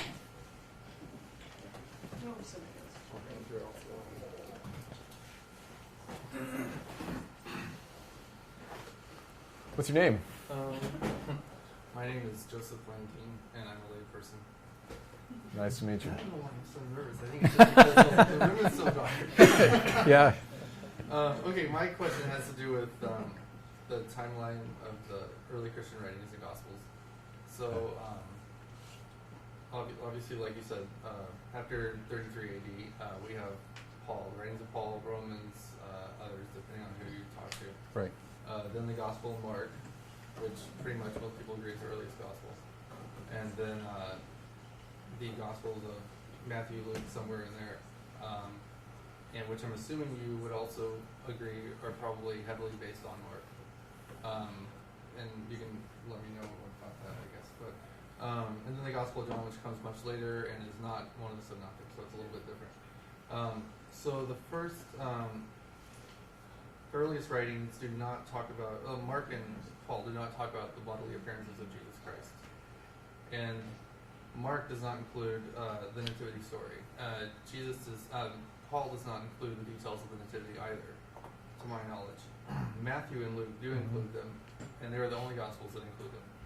They apparently have a disagreement with each other over about the date of Jesus' birth.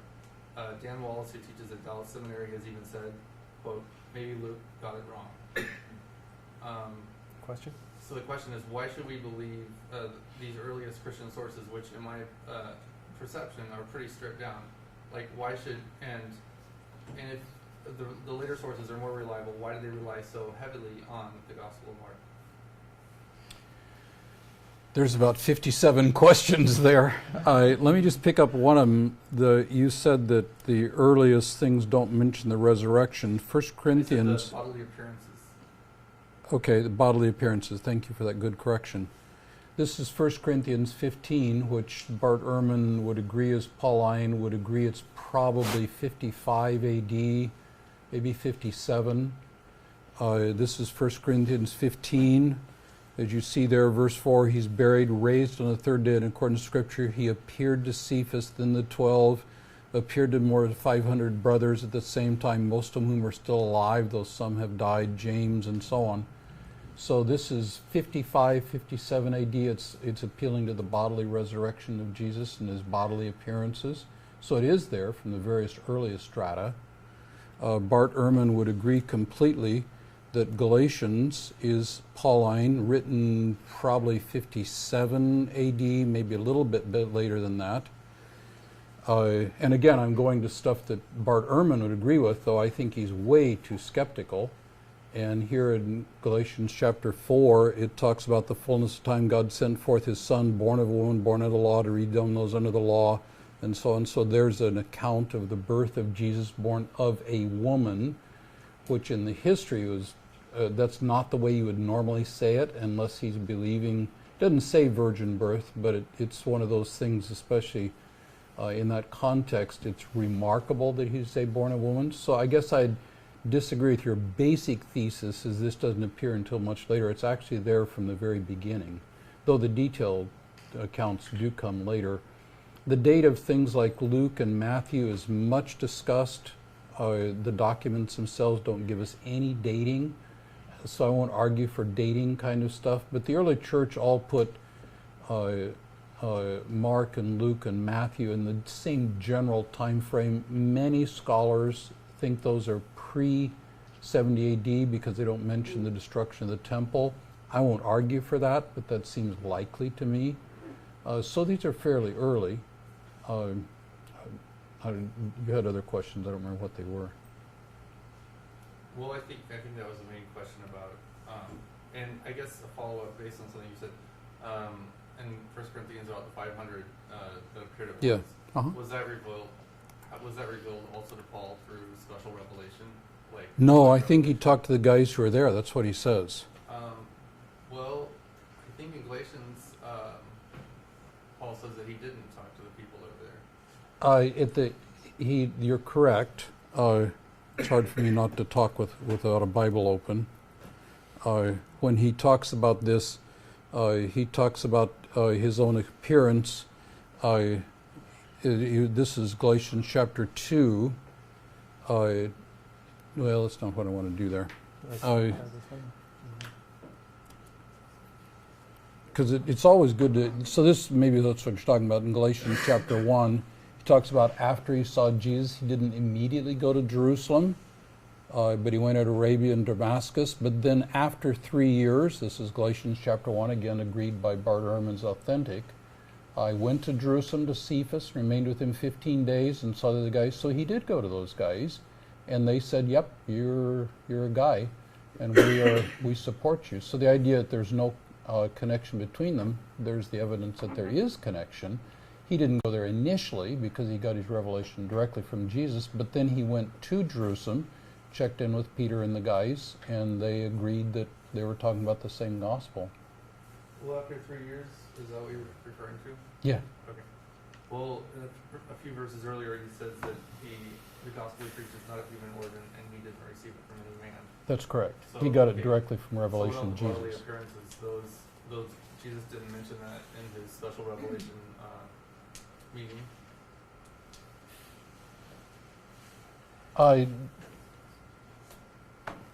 Well, the 1 Corinthians 15, but when he talks about it here, he talks about these people who talked about these things are still alive. That seems to me to say that he actually went and heard the story directly from the people who saw him. He didn't get a revelation of the bodily resurrection from his Damascus Road experience, but apparently here in 1 Corinthians 15 he talks about having interviewed people who actually saw Jesus walking around. Do we really know, though, from the text whether or not he got that information from special revelation or from the Well, it people? appears to me he got it from the guys. I mean, I'm not gonna die for that. Well, Galatians 2:6 here it says, as for those who are held in high esteem, whatever they were makes no difference to me. God does not show favoritism. They added nothing to my message. Right. And then before that, in the 1:11-12, it says, I received it by, I did not receive the gospel from human origin. I did not receive That's it from any correct. man, nor was I taught it. Rather, Sorry. I received it by revelation from Jesus Christ. Yes. So he talked to these people, but he said they didn't add anything to my message, and they don't mean anything to me, even though they're high esteem. You need to read the rest of the story, Bernie.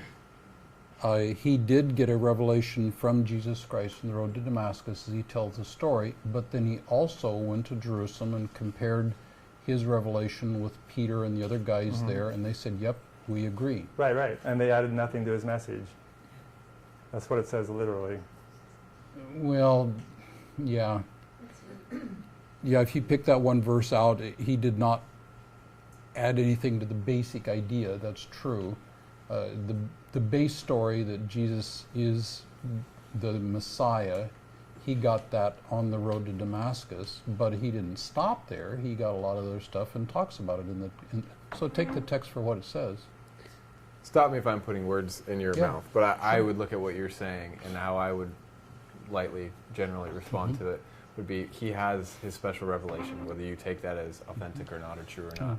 And then he spends some serious time, obviously, in reflection and in ministry. He meets with the core, what Bernie described to as the pillars of the church. And to some extent, they're not disagreeing with each other, because he then goes on to represent them in ministry abroad. Yeah. You don't see a schism. Look at what he says here. Look at what he said here. I did not immediately consult with anybody. He didn't say he never consulted with anybody. He did not immediately consult with anybody. But 3 years later, I went to Jerusalem, so he did consult with them. I don't see any contradiction there. I'm going to pause this so we can move on to the next one, not because it wasn't a good question. And you guys can talk afterwards, too. I encourage that, because obviously we're not going to get through all of it. Thank you. You're up next. Thank you. Yay! Hey. And then you. Yes, females. Yeah. Yeah. Hi. Name. What's up? Oh, okay. And so, address? No, just kidding. So hi everyone, my name is Beth. Hey, Beth. And nice to see all you good people. So just my question, so just a little bit of background on me, where it's coming from. I work at a church with students, and I'm going to Bible school right now. And I fully admit I know nothing. But so, well, I know a few things, but not much. And so I'm working on like learning all this stuff. And so my question for you was, so I get like you brought up points about evolution and creation and how they might not like coincide, and you brought up like Jonah, you brought up Noah, and like these things being like myths, and like that was kind of your starting place. I didn't mention Jonah actually, but oh, yeah. he did. Okay. But I just mean like those like weird things that are in the Bible that are totally there, and I'm learning all about them in my classes. That like those were your kind of starting places for understanding like maybe this is kind of a myth, maybe like all of it's a myth kind of thing. So my question is like how I've always understood the Bible is like that there's like the core truths of like Jesus Christ, like that's the biggest part in Christianity, like that people will like that's the hill that I'll die on in theory, and then there's like outside stuff beyond that that's like this is like the denominational differences, and then beyond that there's like the really weird stuff like I don't know, the weird end time stuff and Revelation, all this stuff. So my question for you is I'm just curious like how did you get from a point of like chucking out like say creation story and Noah to then chucking out like the more core stuff, and then to chucking out like the person of Jesus and God as a whole? Because like I feel like to believe in God you have to really believe, because I think there's things that we won't fully understand, and belief is a big factor of that. But then to believe that there is no God, I think you still have to believe, because like you can't prove that either necessarily. You can like there's still a level of belief in that sense, because I wouldn't say like scientifically you can prove one way or the other is true, because ultimately like no one really knows until we die. And so my question is to you is how did you get from that point of skepticism to like complete belief that there is no God? Yeah, a lot of people ask me that. That's why I wrote this booklet here too. It basically says why I left for scientific and philosophical reasons. And I think if you follow this booklet, then you would understand why. Now, when I was a Christian, basically I grew up as a Roman Catholic, and they didn't really have a problem with evolution and all this stuff. And I became a born-again evangelical Christian, and it's like, whoa, I'm supposed to believe that, you know, Adam and Eve were real people and all that stuff. So I really tried to do that. And so I tried to go through the most literal way of taking it, which is young earth creationism. And then I actually had, you know, there's these different camps in evangelical Christianity, and one camp can help the other camp. You know, there's scales there. So when you're a young earth creationist, and you want to know why, if you want to find out the earth is young or old, talk to an old earth creationist. They're the next step over. So once you see the arguments back and forth there, then I saw the old earth creationists had the better science and the better arguments. And then once you do that, the next thing to fall was the evolution. And then the next group is the evolutionary creationists. And there's evangelicals who fully accept evolution. And then once you accept that, then you know it's just another step that, well, what do you need God for? And basically, I wanted to remain a Christian, and like you said, the core is about Jesus and the resurrection. I did have that core. That was my last hope, is like, okay, well, maybe it's all nonsense. Maybe the whole Bible is not true, but still there's Jesus and he rose from the dead. And I could have that hope. And that's where the second kicker that came in was neurology, which basically I think demonstrates there's no such thing as a soul, which is a long discussion too. But when you understand how the brain works, there's a simplistic idea that there's this part of you in your brain and that's your soul, and that's. But when you learn about how the brain works, how it works in parallel and perceptions and all this stuff, you figure out it just doesn't make sense to believe in a soul. And I talk about this in the book here. And this is something that the evolutionary evangelicals are dealing with. And so now some of the evangelicals are starting to say, well, maybe the soul evolved also. You know, and this is where if you just adopt a naturalistic worldview, all these problems go away. But as long as you try to believe in something supernatural, it's just when you try to sort that, there's always these problems. So the idea that Christians believe in a soul was like the kicker for you? Well, that was other things started falling off, and I felt like my house was on fire, and that was the final thread I had, is that, believe in the resurrection, but, if there's no soul, then, of course, the resurrection makes no sense. And so I came to see there is no supernatural soul. So there's the mind that comes from the brain. The question that I have, so you'll know this verse where it says, love the Lord your God with all your heart, soul, mind, and strength. Mm-hmm. So in that verse, I've always understood it as saying, like, not necessarily that there is one soul. When it says, love the Lord your God with heart, soul, mind, and strength, it's saying, like, a whole person, all part of you. So not, like, separating it out into distinctive features.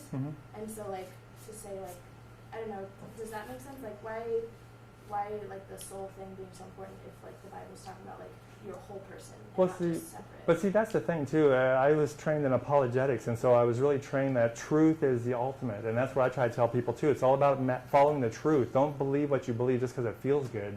If you say, well, atheism is depressing, so I don't want to be an atheist. No. Go for the truth and then deal with the consequences.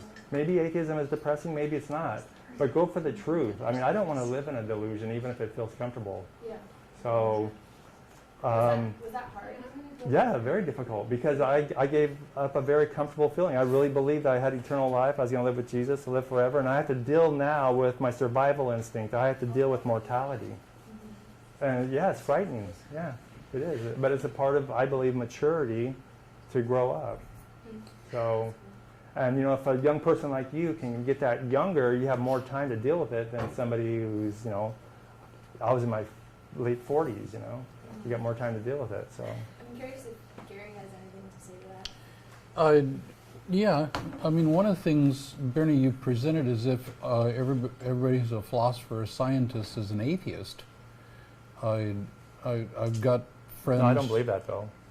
You don't believe what?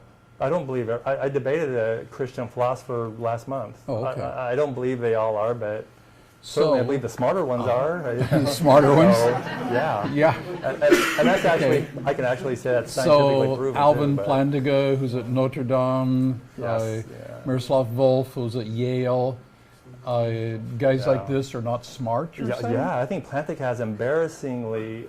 he had to be embarrassed to have a PhD with his philosophical arguments. Wow. It's embarrassing. He's the past head of the American Philosophical Association. That's kind of the highest prestigious thing you can get in philosophy. For Christian, and he's man. No, that's not the Christian crowd. I would love to talk about his philosophy, but the American Philosophical Association, and he's not smart. He has a very lame argument about. He has an incredibly lame argument about evolution. How naturalism doesn't make sense in light of evolution. It's just incredibly. No, I think somebody who's head of the American Philosophical Association will at least be taken seriously. I take him seriously, but his argument is nonsense. It's silly. I only take him seriously because of his credentials. I'm going to move on because we're going on a roundabout here. Did you still have something you want to say? I won't go up there because I'll just ask a very plain sure. question. And I'd even appreciate, because I know we can get down to very specific scriptures and interpretations of words, but I want both of you to respond basically to, Bernie, what would it, if you had to answer very honestly, candidly, what would it take for you to once again acquire faith and believe in the God of the Bible? And for Gerry, what would it take for you to renounce the God of the Bible?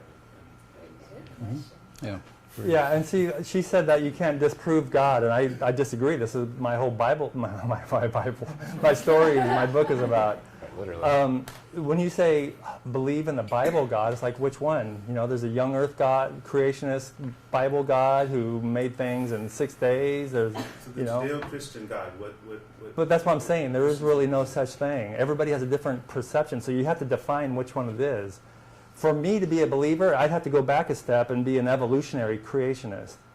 Okay, and for me to believe that, I guess I would have to have a totally different understanding of the soul and how neurology works, because that's the killer for me.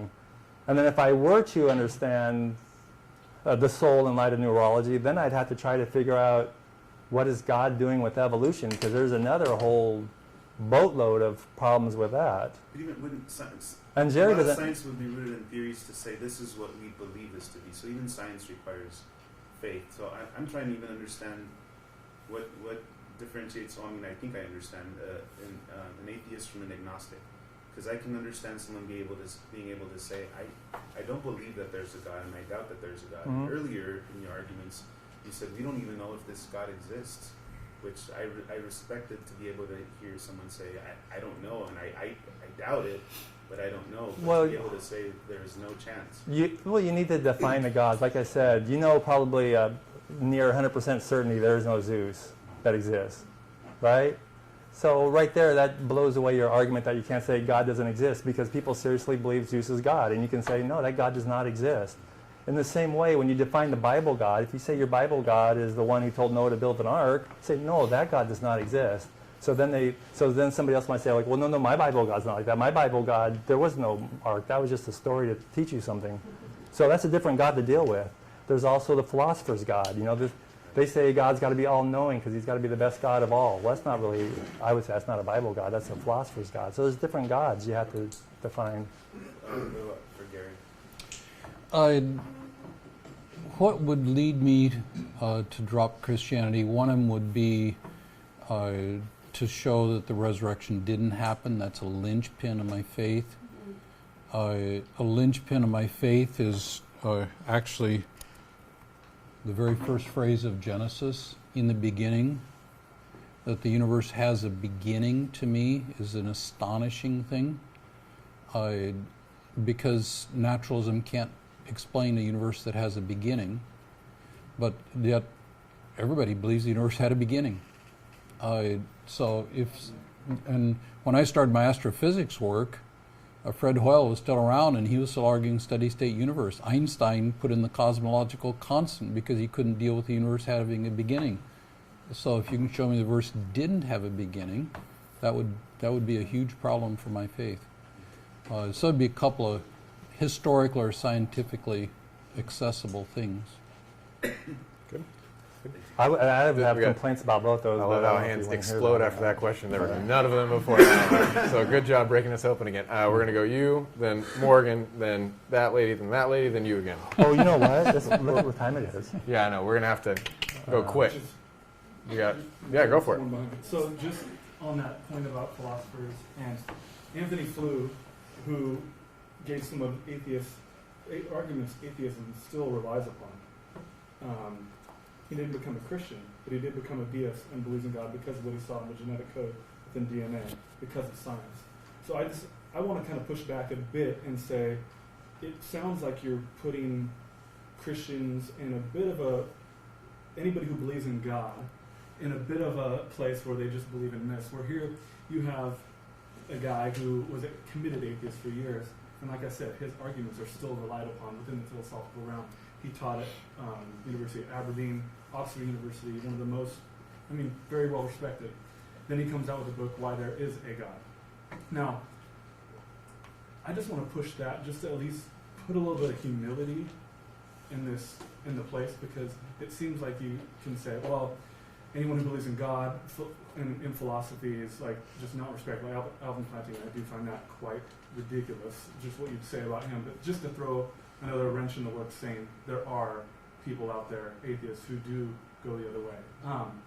The question I have is, you talk about evidence and whatnot, you still haven't given an alternative story for the resurrection in the case.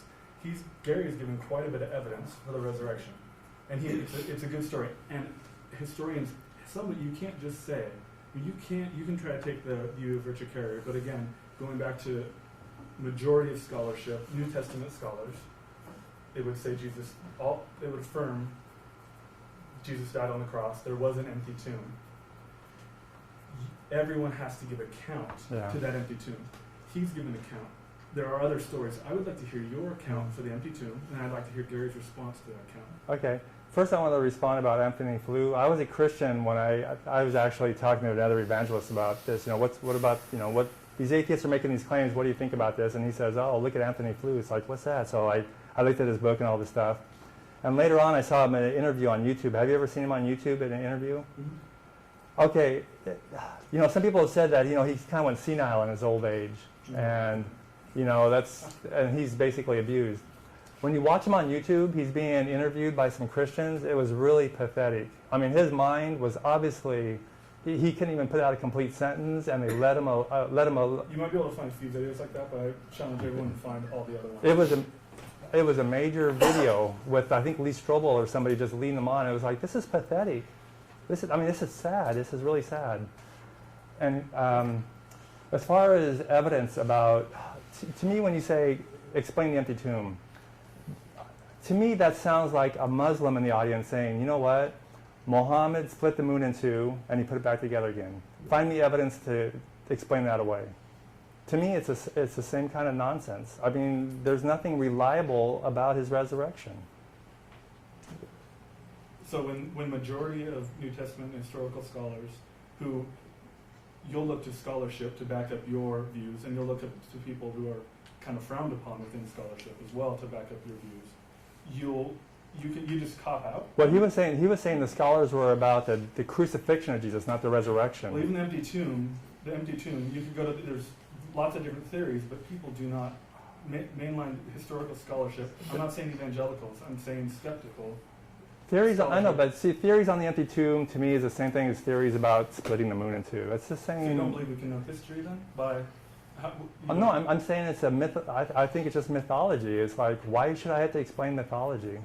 There's nothing credible to believe that he resurrected. Is that an assumption? That's mythology? It seems like the evidence is pointing that way because, first of all, the story is from an anonymous gospel. I mean, it runs really deep. I'm going to stop you just because we're limited time. So if you guys want to talk after, that's good. Do you want to make a quick response because he did include you in that, or do you want to? The only thing is, you keep coming to resurrection as mythology, and of course, what I'm doing here is not the resurrection, but facts that are widely accepted.